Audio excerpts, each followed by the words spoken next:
Trump is now thinking beyond Beijing. Commentary. It is now apparent that U.S. President Donald Trump believes, with his new national security strategy, that the People's Republic of China is a threat. The regime is also in the process of being eliminated. So what's next?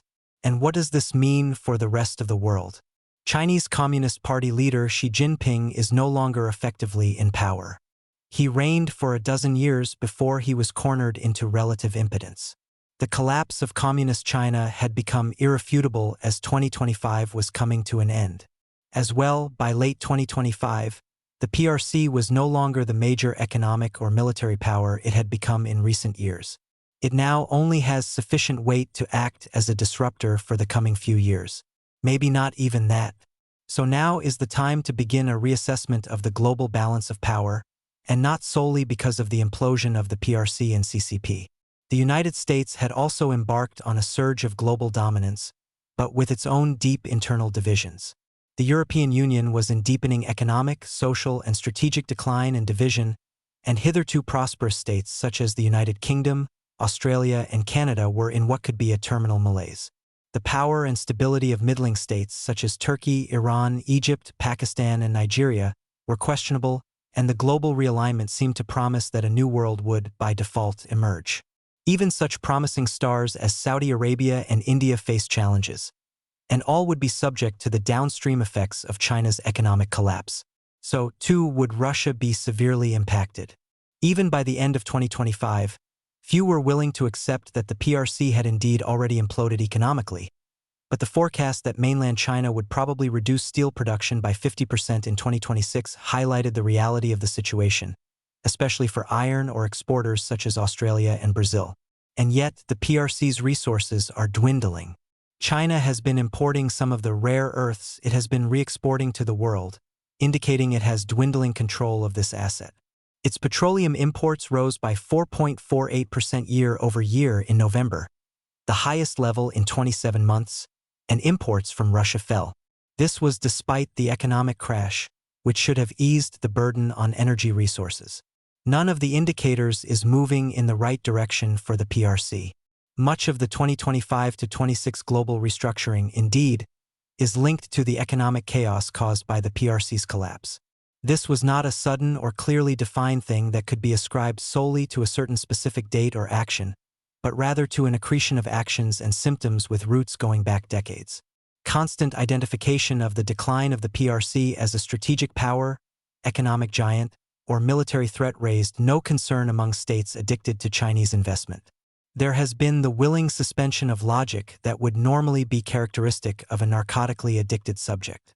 This writer saw the signs in 2006-07 that the PRC would not be able to sustain itself beyond 2025 as the great power it determined it wished to be. My rationale for stating this explicitly in 2007 in the study, Australia 2050. An examination of Australia's condition, outlook, and options for the first half of the 21st century, was that the PRC had neglected to secure its base of stability before it attempted to move, as a gunpowder state, to seek military equality or dominance in the world.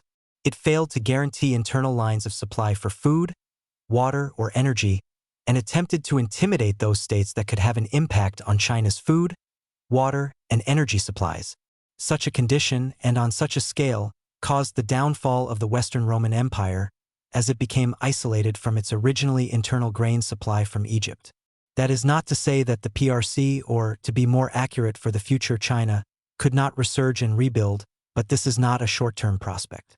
The major problem in undertaking a clean-sheet analysis of the new global architecture today is not the PRC, but the reality that much of the world views current realities through antique lenses and mindsets developed around old myths and half-truths. This results in poor resource allocation in defense, diplomacy, and techno-economic policy. Several realities needed to be acknowledged at the close of 2025. Shrinking economy and population. The PRC may no longer be, if it ever was, the second largest economy in the world. But its size was determined by statistical interpretations such as GDP, rather than by real strength or wealth, not even the so-called per capita GDP.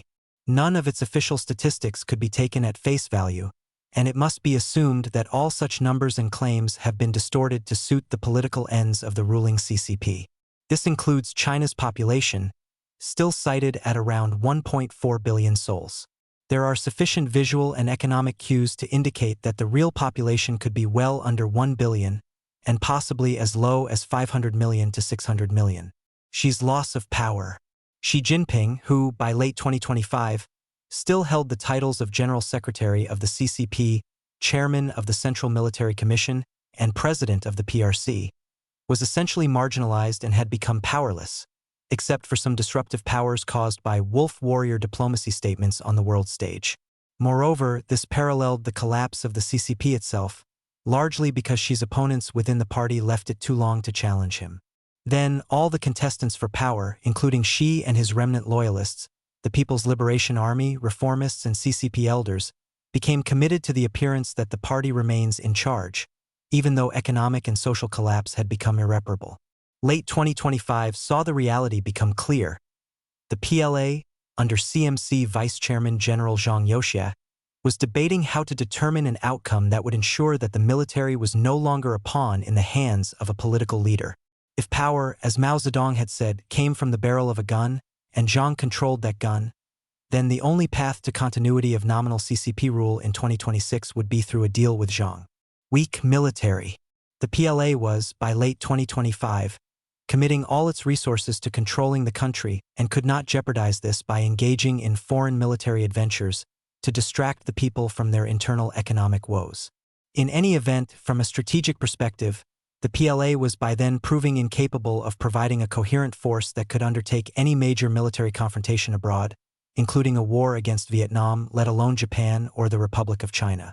And yet, the PLA's inventory of nuclear weapons and ballistic/hypersonic missiles is sufficient to ensure that the military is given a free hand by external powers to do what it needs to do in mainland China.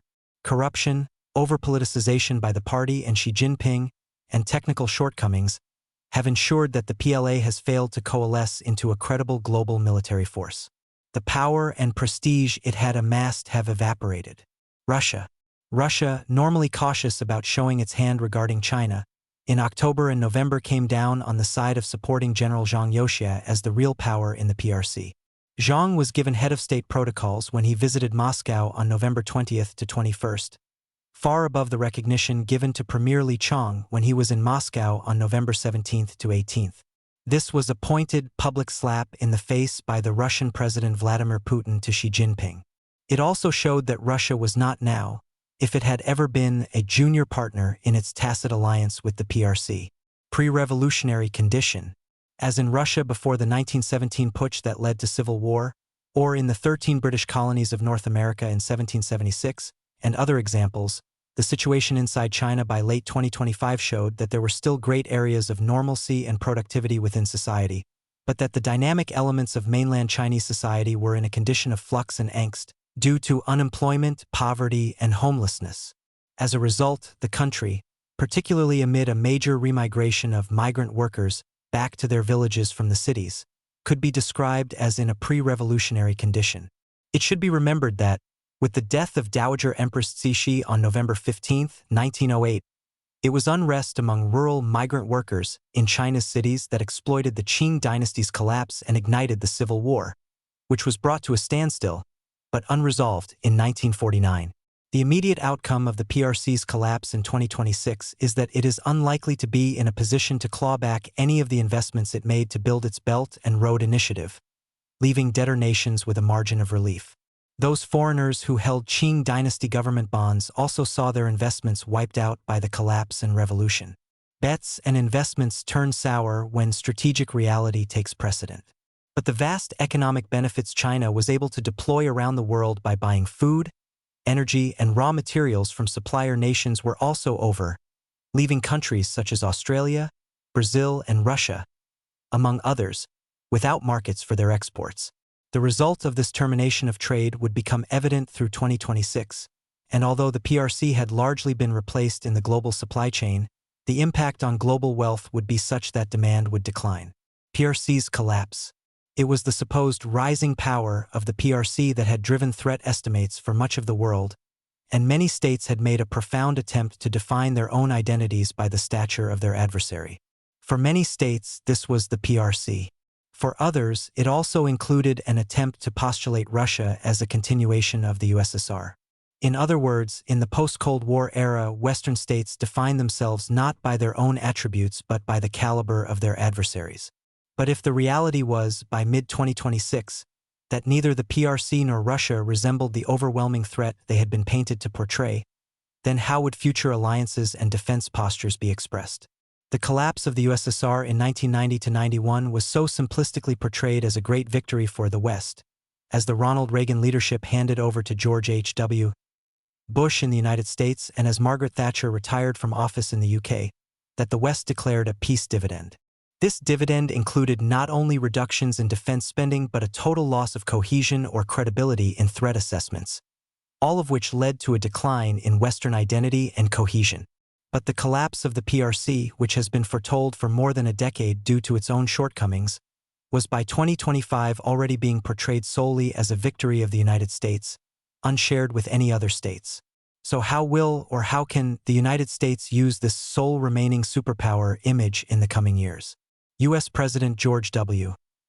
Bush saw the United States as a global power, leaving it strategically unfocused.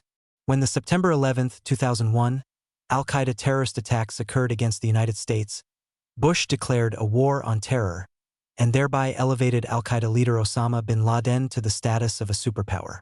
So bin Laden defined the United States in a very meaningful sense. How will the United States identify itself post-PRC? And how will U.S. allies identify the United States when no clear threat to the West is evident? Will Trump be able to convince much of the world, as he would need to do, of a rationale that causes the international community to accept U.S. predominance, absent a threat? The new Trump doctrine, released as the National Security Strategy, pointedly does not specify a strategic adversary for the United States. This, arguably, is the bold step by which the United States argues its purpose as its own ethos, not defined by a threat. By arguing this, Trump has already declared the end of the PRC-CCP era and an America defined by America. Can that strategy survive Trump? But first, the post-PRC chaos.